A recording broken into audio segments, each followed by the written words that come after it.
upon a time, there were two world-renowned scientists named Zoe and Kathleen. They enjoyed conducting experiments, but their overall passion was fighting climate change.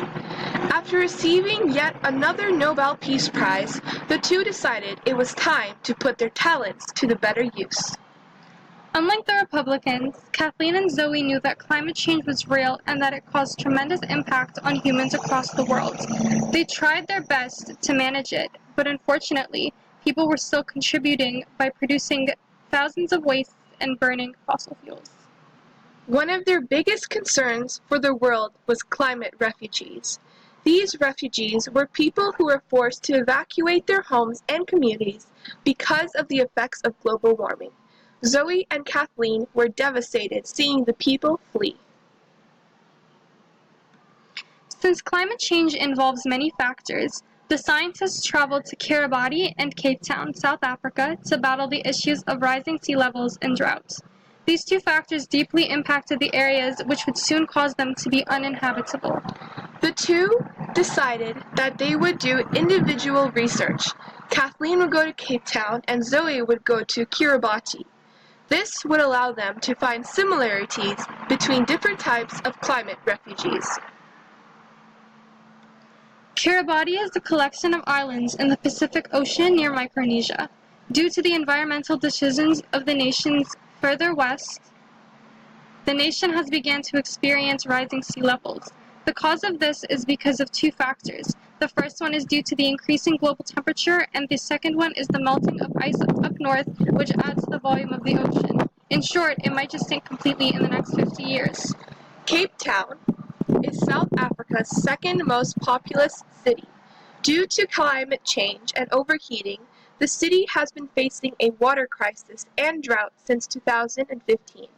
It is surprising to many that such a rich and well-known city is suffering from these issues, such as water shortage, but the city's government is doing their best to resolve the problem. With discoveries of the problems from Kiribati and Cape Town, climate change is still happening now, and it is a serious matter. People use fossil fuels which release carbon dioxide into the atmosphere and cause it to alter the environment.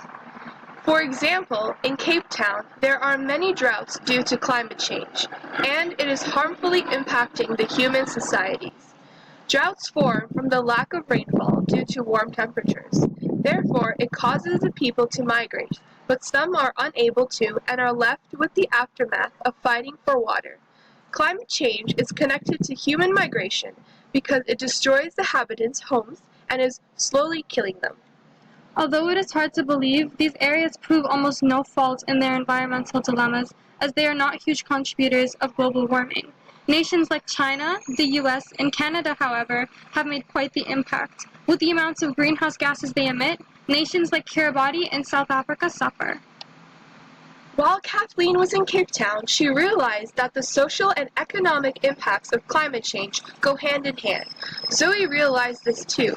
Both nations had many socio-economic issues due to their environmental situations.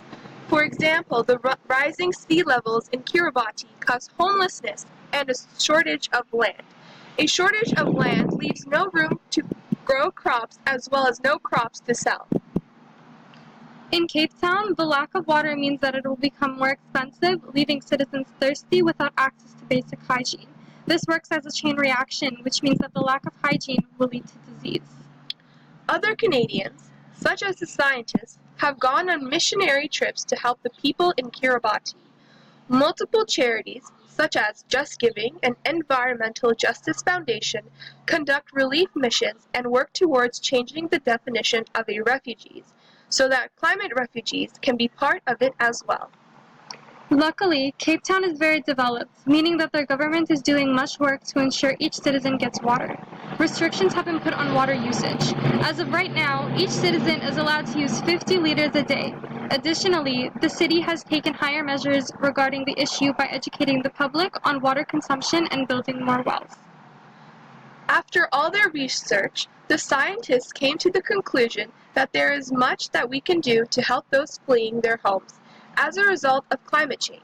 For example, the Water Institute of South Africa is looking for donations of not just money, but empty water bottles. For Kiribati, it is impossible to save the nation as a whole, and all inhabitants will have to leave eventually, as there is no way to stop an island from drowning. Missionary trips that provide food and clean water will only temporarily work, but through charities like UNICEF, many volunteers are allowed to go. However, there is a slim chance that the island could be saved thanks to new technology. A Japanese company called Shimizu Corp has said that for a few $100 billion, they will make Kiribati the first ever floating island, which will even allow agriculture and infrastructure. The country has been taking in donations, but it is highly improbable that they will reach their goal. The definition of refugee, according to the United Nations, is a person who has been forced to flee his or her country because of persecution, war, or violence. Zoe and Kathleen believe that with the help of powerful nations, this definition can be changed to fit the people of Kiribati, Cape Town, and other places as well. All of us are able to join the fight against climate change.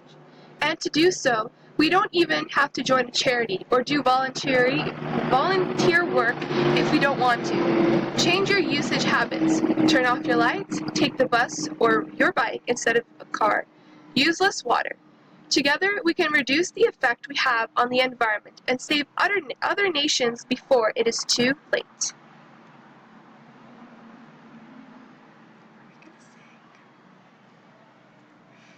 What's next word?